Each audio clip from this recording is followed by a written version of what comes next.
There's no time like the present. Hi, guys. How are we going out there? Happy hump day. Not a what's the vibe for your hump day. It feels like I'm backtracking, but I will make up. I'll catch my breath. I promise. I promise. I feel like we were all forewarned, though, if you did listen to the What's the Vibe from Friday for this coming week. It's been, I want to say, a cosmic shitstorm. Are we okay? I mean, it hasn't been too personally bad. I don't feel personally attacked by all of the moving parts, probably because Jupiter's in Leo, and I definitely felt that lift like in the last 24 hours for sure. But it's been a lot of moving parts, right? And I wanted to just recap on that, check in with you guys, even though you can't reply, it makes me feel good. Especially because I've been feeling the guilt for not jumping on here, but I've really had to. I really hope when I don't land in your ears in the perfect way on a Monday and a Wednesday. Like that is my ideal. You guys know this, but especially with the Virgo South Node on my Mars, it's like I'm still enough, even if I don't make my own personally imposed deadlines. I'm still enough, even when I don't tick off the priorities on my to-do list, let alone all of the other things. It really, this South Node is really it hasn't worked me in a like wringing me out to dry, really tough through gritted teeth way. Just in this gentle observation I've been having with my own behaviors and the weight that I place on how important it is to stick to my word and meet deadlines and be perfect. It's the perfection wound, right? It's the high achiever, good girl, never is never late to class and doesn't get below A's in her exams. Did we even have an A grading scale in Australia? No, we didn't.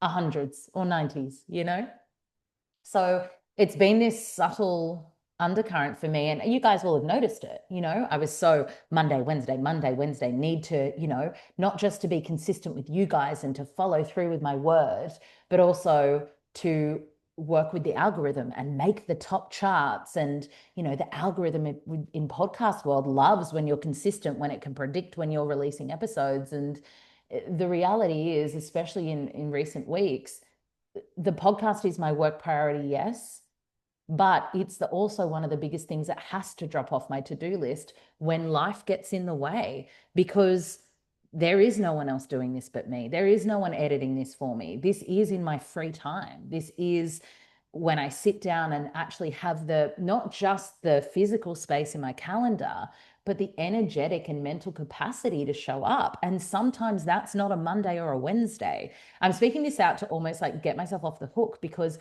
the wound is still deep, where I feel guilty because I've made a commitment and I feel like I'm letting you guys down and I'm letting down the podcast and I'm letting down my work and I'm one big failure. And I know that's not reality, but that is genuinely what I process in my mind every day that gets further away from the day that the show's meant to be out. Like it's constant. And I know, and this is why I say it all the time, how do people exist without knowing what's happening astrologically? Because I feel like I would be so much harder on myself if I didn't understand what's moving cosmically and what's trying to be illuminated for me personally with these final weeks of, it's July today. What do you mean in 3 weeks the nodes are shifting? And it's these final weeks for all of us of this Virgo South Node. And it is right on, it's just moved over my Mars, but it's 1 degree conjunct and it will be there until we move into Leo South Node. And Mars is our work. It's how we show up. It's how we act. It's our will. It's our determination. And the second house is how we make money and it's our worth. And for me, I actually have other priorities that make me money versus the podcast, which doesn't. And it's a double-edged sword, because this is my favorite thing to do work-wise. It's my favorite thing. I'm obsessed. I love it. I love you guys. I love the conversations we have. I think they're really important. And at the same time, in the last few weeks, I've had to be really deliberate with my focus. And yeah, it's felt like me dropping balls to pick up balls in other areas of my life that have needed me more. So in a roundabout way, that is what I've been internally and mentally navigating to actually carve out the space to get this in your ears, knowing that I'm going away tomorrow And so I'll need to get another episode, which is fine. I've got some subscriber apps you're going to love. I think I'm going to get you guys up a bonus astrology reading episode so you can be a fly on the wall with one of our subscribers and hear me read her astrology chart. And I also do have another psychic read. So I've got things up my sleeves, but you guys needed to hear from me this week. And actually, I'm going to talk about, yeah, what the last 2 days have brought up with all these moving parts, but more than that, what I'm doing to lean into the Leo in me, because I feel like if I can just share what I personally do to be more Leo, then this is going to help all of us with Jupiter in Leo for the next 12 months, guys. This is energy that we all have to play with, not work with. That's Virgo. We are playing. That's Leo. And that's a big shift that we're going to be feeling, not likely right away. We've got Pluto opposing Jupiter. So I do know a lot of people in my life, especially if you have strong Aquarian placements, are actually sitting in a lot of like heavy, dense, fear-esque energy. You're not getting it wrong. You're not missing it. I did say in last week's episode as well that this week is going to be a funny one. And it's as of next week and for the rest of the year that we get to play with this Leo energy. So I really wanted to offer you guys some light-hearted takeaways to weave Leo into your own life. But before I do that, really interesting timing. So obviously Mercury retrograde, Mercury is communication. It's going through Cancer, which is my first house. It's my image, right? It's my brand. It's how I show up. It's how I'm visible to the world. It's how I'm seen. And last night I got my royalties reports. You get them every 6 months with my publishers for both of my books.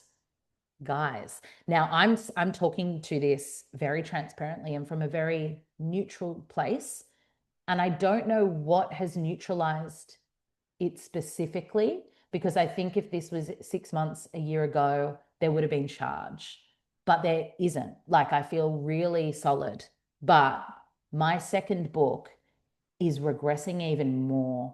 So I don't know if you remember when I shared that I got my first 6 month report. It would have been the end of last year. And I was really taken aback because I think they went to market with, say, 2,500 copies of this second book. And then sellers were selling the books back to my publisher. Because they weren't selling. And so it got to like 1,900 books out there in the world. I can't put the number on it, but I think we're sitting at like 1,300 copies sold, guys. Like it's like I'm regressing again. This book, and I'm not regressing. I'm gonna rephrase that. But the book is not a successful book at all by any stretch. Comparison's sake, putting yourself first. My first book that I launched when my little girl was 1. She's turning 5 in December, right? It's a 3.5-year-old book that sold like maybe 50 copies in the last 6 months. Whereas my other book sold not one, not like regression. When I say not one from the 2,500, right? So they've had to send more books back. So my first book is almost at 16,000 copies sold. And my second book, which you would assume at least 50% of people who read my first, that's me being very lax on the numbers, would have bought the second book because they enjoyed it, right? It's not got bad ratings. 1,300 people. Look at my following. I've got 16,000 followers. Like, what has happened here? What has happened here? And it's not, look, I say I'm neutral, and I'm neutral in that I'm not going to cry about it. And the Virgo South Node on my Mars, it's giving failure. It's giving I'm a failure. Like it's definitely sitting with what happens when you don't achieve or succeed, or when I say like I get all the A's or 90s to 100s. Like this would be a like I have money to be made back on my royalty, on my advance for the second book. Like my first book, I out earned my advance. They did not expect it to do as well as it did. This second book, I've got thousands of dollars of my advance that still need to be earned back. And it's not like your publisher comes for you. Like they don't expect people to out earn their advances all the time. That's not the issue. For me, I sit with it and I go very pragmatic because I've got a Capricorn stellium, and I go, what did we do wrong? What went wrong? Because truthfully, I've said this time and time again, this second book, I am the most proud. It's other than, my little girl, in terms of my creations, I poured everything into it, everything. And I wrote it in my darkest, hardest days. And maybe that's the point. Like maybe people don't want to hear that. And I was writing about it this morning, going, the whole point, the success, because as a projector, I am built for success. As a, triple Virgo placements, I'm built to feel successful. And this was a reframe that beautiful Ash gave me at the 1 year mark of saying yes to you, which was March this year. And she's like, just think about the fact that you have a snapshot of that time in your life that your little girl will read one day. And like, I've really anchored into it. It's been such a beautiful anchor for me to go, that is the success of this book. And writing it was incredibly therapeutic because, I share everything I did to bring myself back to the shiny state that I'm in and the things that I continue to do today. Like that book is my foundations for the entire way I live my life.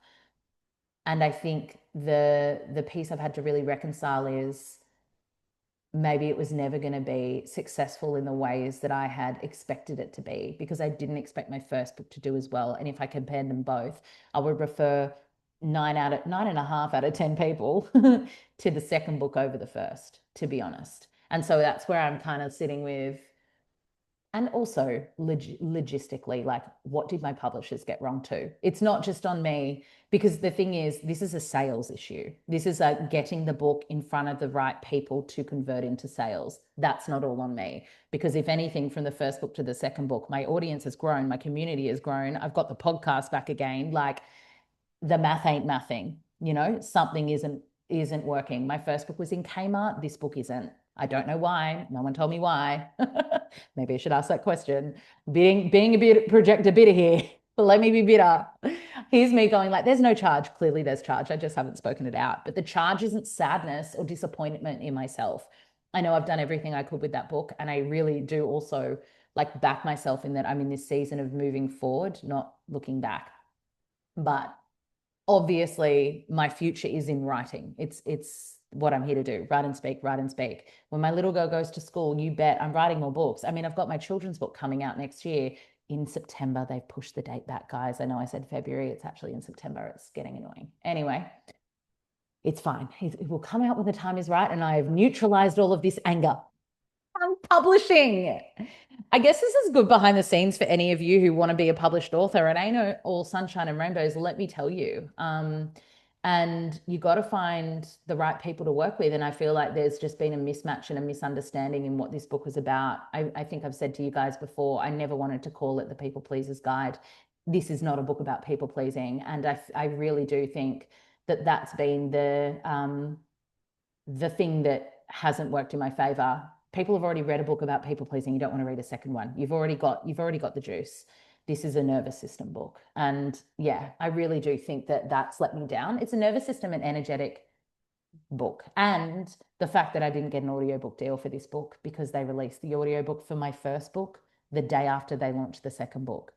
Anyone with any kind of marketing background knows that that is a silly, silly, silly move. And I made it very clear to my publishers how disappointed I was in that decision. And I think it's really blown up in my face, because I know so many of you, especially listening to a podcast, you would have listened to the audiobook. This book is for new mothers. New mothers can't read a book, a hard copy. They need to listen to it. And it's so frustrating for me, because it's this part where it's like, I could sit here and record the book and just read you a chapter in an episode of this podcast, but I'm not allowed to do that because my publishers have a say on all of these things. So I'm disheartened and I'm pissed off. And I'm not afraid to say that. And I would gladly have this conversation with them, but I just don't think they're even interested. I think they've gone, she was so successful and then she was a flop. And like, they're just looking at me as the issue. I genuinely believe that, because I've not heard from anyone. But I didn't even hear from anyone when I was a bestseller. I had to ask, hey, doesn't this make me a bestseller? Oh yeah, Holly, it does. So yeah, this is all the stuff that goes on behind the scenes.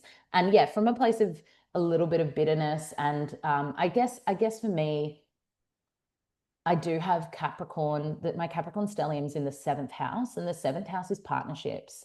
It's not just marriage. It's not just like one-on-one romantic relationships. It's also the one-on-one or the partnerships that we have in our work and in relationships that, yeah, especially Capricorn, in our work. And I think that this Capricorn full moon and the fact that these figures landed over that time is really showing me, and my stellium in Capricorn is Saturn, hello, Neptune and Uranus. And so it's really showing me like where aligned relationships are in my life and where they aren't, and through the lens of business and my profession. And should I and will I will continue to write, I really need to have some serious considerations around where I'm going to be pitching my work. Do I want to self-publish? Do I want to be pitching to different publishers? I've really got to sit with these decisions. And yeah, it's like 1,300 copies of a book that launched with 2,500 a year later is not acceptable for me. And that maybe I'm being too hard. I'm not, because I can see that my first book is almost sitting at 16,000. So what's that about? You know, like I'm the same author, the same writer, wrote a better book, you know, the math ain't nothing. So that is the most recent thing. But I got to say, Monday, holy moly, Monday was one of those days where it's like, don't leave the house, right? Are we okay? Like that was when Mercury went retrograde. We were at the almost going to hit the full moon. It was a lot happening cosmically all at once. And I don't know, I had to order the groceries online, and we only have a grocery shop like down the road, but I had to do an online order, and I was like, oh, I hope I can get there and back, because I was feeling so spacey, so out of my body, just like exactly how I described in last week's What's the Vibe, the jittery energy, the like what it was weird. And I actually resat Erin's group tapping that she did in the heart space last week. Oh my God, it was so great. I was tapping on a particular issue. That wasn't even a big issue, but a particular theme in my life, and it resolved within 12 hours of doing the tapping. It's magic. I cannot speak higher enough. It's in the heart space portal. If you remember, go and sit it, because I resat it with the different energy on Monday. Even though it's group tapping, I don't know how, but it worked. And I was so much more in my body come the end of Monday. And I think that's why I'm quite like, I'm solid now, you know. But I'm really excited too, because perfectly timed Leo in Jupiter, Jupiter and Leo. I am going on a weekend away, and I leave tomorrow. And Trent's mum's just arrived. She's with my little girl, which is why I can actually do this podcast now. And I'm flying into Sydney, staying at Zoe Marshall's house tomorrow night. And the reason I say her last name isn't because it's Zoe. It's because I have three Zoes in my life that I like rotate. I have a lot of Zoes. So that's how I refer to them in real life. Like with Trent, I'm like, I'm talking about Zoe Marshall, not Zoe Bosco, you know? Like, anyway, staying at her house tomorrow. And then we're picking up Dave, and we're going on a road trip. We're having a weekend away for Zoe's birthday, and it's going to be so much fun. I was talking to her this morning, and she like basically shared the agenda. And can I just say, from a friendship front, make friends with people who run retreats. I've got so many. I would never do them myself. But when you go away with them, it's like you're going on a retreat. And that's what this feels like. It's actually the first trip I've done this year, like to Sydney, that's not work or being of service. It's receive. And that was the first thing she said when I answered the phone today. First, she said, oh my God, you answered, because we know Holly doesn't do phone calls. And second, she said, I just want this to be about everyone receiving. Oh, so I'm going to be in full receiver mode. We're having like dress up nights. The Leo in me is obsessed. We're like all contributing food. I'm going to do cacao. It's going to be so nice. Oh my God, it's in the country. It's going to be cold. There's going to be stars and fire. I'm obsessed. And then we come home on Sunday, and then I'm going to see my brother and his girlfriend. They have a new place in Sydney. And then I fly home on the Monday. So I'm going away, guys. And this is kind of, I guess, a good segue into the lightness that Leo and Jupiter can bring. Because, yeah, I know I've touched on Leo as an archetype a little bit. I will continue to over the next 12 months, because, yes, we've got the South Node there, and I will focus on that in other episodes, because that's more the shadow expression of Leo. But let's talk about the light. Leo is play, inner child, your relationship with children, like anything childlike, performance, obviously, creative expression, right? It's generosity. Leo rules the heart. So this is heart energy. And I do remember when I was doing research for the year ahead, the energy of the year ahead, and we were talking about fire horse energy and that horses have a giant electromagnetic field around their heart. And so with this Leo in like Jupiter Leo, fire horse, like there's going to be a lot around the heart, both positive and negative, but the positives of this sign and this placement and this journey is being generous of the heart, giving of the heart, doing healing work on the heart, more people openly loving, it's just a beautiful, melty, heartfelt, heart-led energy. And so, I mean, it's no coincidence that I'm a Leo and I'm running a membership called the Heart Space. Like it's just textbook. So something that I think we're going to really shift out of when the South Node moves out of Virgo, and we've all gone through our own little unique Virgo experiences, is that the healing can be done through living. And this has been a conversation I've been having with so many of my friends. And as you know, I've been having this conversation on the podcast too, but a lot of people are feeling it. It's like, let's just go and live and let life show us the way. Let life show us where to heal because we've already got so much happening in the stars anyway, guys. We don't need to go and add more to it. Like, let's just let life give us the lessons. And so I think a big one for all of us is finding creative outlets. And I do speak about this in my second book, but I'm assuming all of you have read it, right? You guys have all supported my work, yeah? Because I talk about the healing that creativity and creative community brings. And that is absolutely the Aquarius South Node Leo, Aquarius North Node Leo South Node. That's Jupiter in Leo, creative community. And it's actually so fitting that, I've just started the audition process in this show that I'm producing up here. We've got callbacks tonight. I'm getting into the theatre. The theatre is my church. Being in that space is like literally, I just obsessed. I just come alive in these environments because it's performance and it's creativity. And I get to be fully unapologetically myself, which is Leo, vulnerability, open-heartedness, in a space where that is accepted and not looked at as cringe. And I think a lot of us think we get our creative outlet from social media, but we don't. We don't. There's always a charge there around, is this going to convert, or are we selling something, or are we stretching our capacity to be seen? None of which is bad. But when I talk about creative expression, it's something very different. Like have a hobby. That's it. Have a hobby. Seek a hobby. Try lots of different hobbies. It doesn't have to be one thing. You don't have to go all in on community theatre. I wasn't doing community theatre. If you read my book, you know the story. I'm not going to tell you the whole story. I wasn't doing community theatre before my little girl turned 1. I never, ever thought I ever would.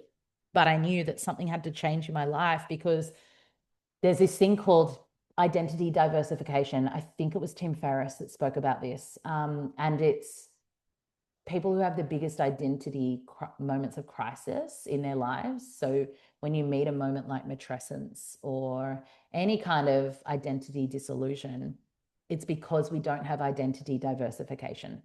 And what that means is we put all of our eggs in one or two baskets, and then we don't have things that make us us outside of the labels that we wear, like partner, mother or father, or business owner, or what you do for work. It's not enough.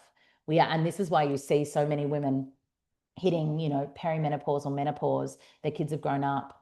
They don't need them as much anymore, and then it's like, who am I? Who even am I? Because we have not committed ourselves to diversifying our identity. And so for me, it was picking up, and for all of you, it will lie in the things you did for joy when you were a kid. And that's what Leo is, the childlike wonder and play. And for me, it's always been the theatre and performance. If I didn't do my journalism degree, I wanted to go to NIDA. I wanted to study acting. I would go to I forget what it was called, in that church hall in Sydney opposite Central, and do like acting short courses. And then I just stopped because we grow up and we get told that's not real. That's not going to be your life. But it doesn't have to be the thing you do for money. What is the thing you do for joy? And so for me, it's community theatre. And it just worked out that not only do I love it so much, but I'm learning how to produce now, not just act. I've made some of my best friends here. It's given everything to me. And so for you, what is that creative outlet? It doesn't have to be something that you do with a community.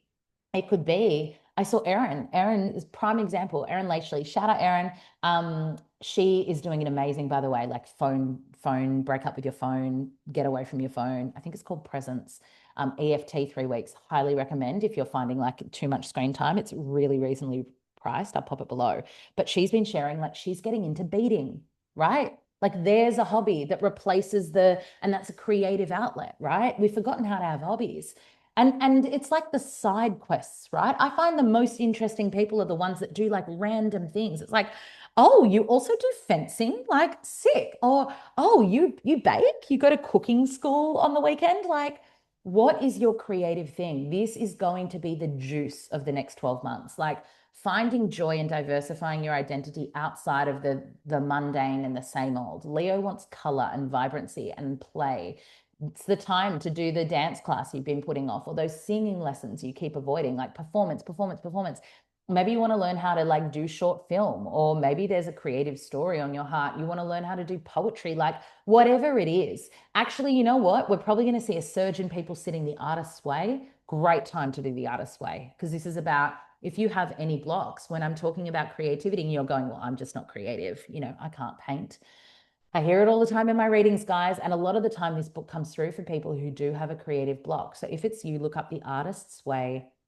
It's like the benchmark for unlocking and untapping your hidden creative potential. But this is going to be such an ally for all of us when it comes to the next 12 months is being the creatively expressed you and in spaces that are safe for you to take up space, because that's what Leo wants us to do too. This is an energy that is going to be magnified. And, the old tall poppy cringing at people who are trying or who are taking up space, it's just going to die this transit, which I'm so excited about.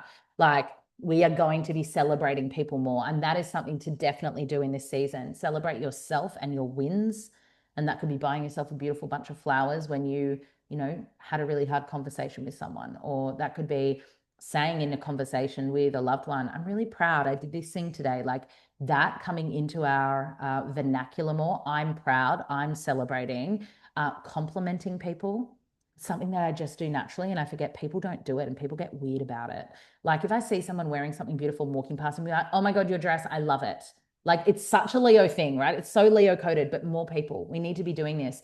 And to give compliments, you need to be able to receive them as well. And rather than like rejecting a compliment, being like, oh no, no, no, or like dumbing it down and being like, oh, it was just this little thing, it's own it.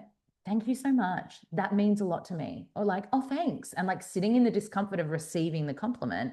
But this is what this Leo energy wants for us. It's like being more open with our heart, open with our compliments, open with our celebrations. Like, please, every single one of you in the next 12 months, when it's your birthday, celebrate it and bigger than you usually would.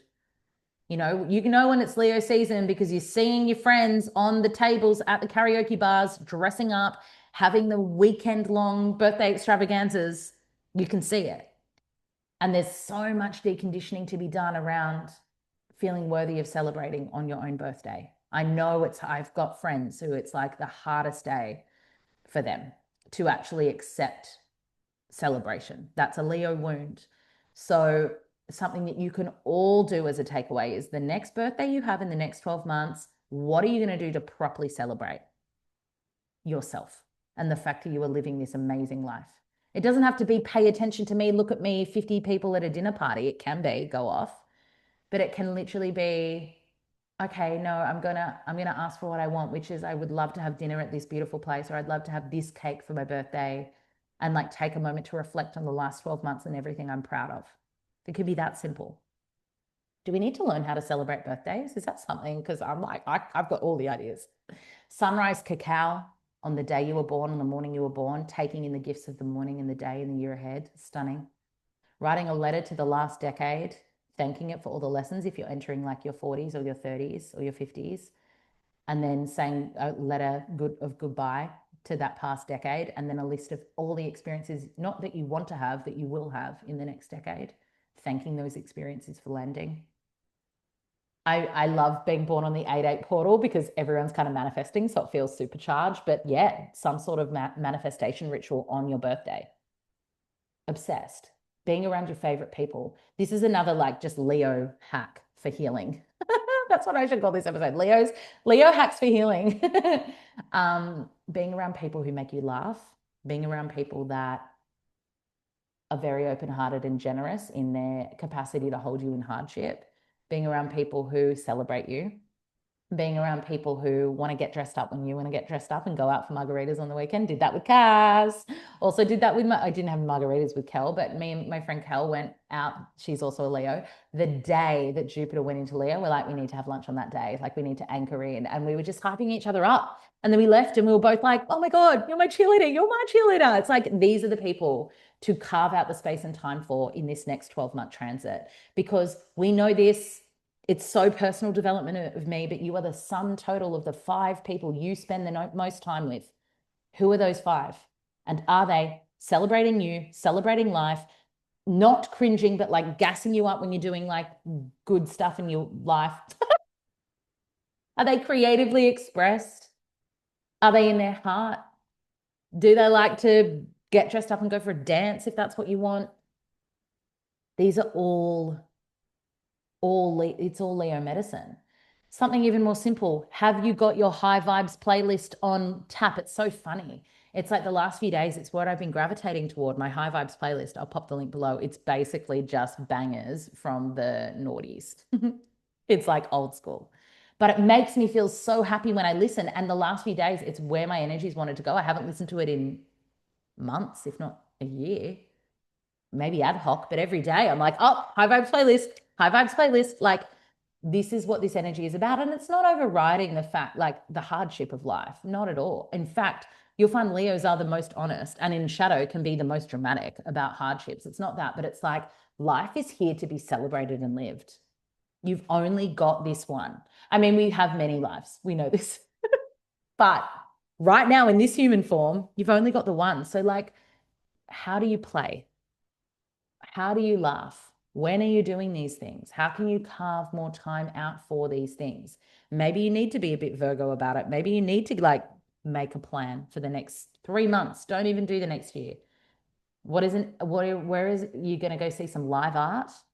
What's a hobby you're going to pick up? And how are you going to celebrate yourself? Boom. That's it. That's where you can start.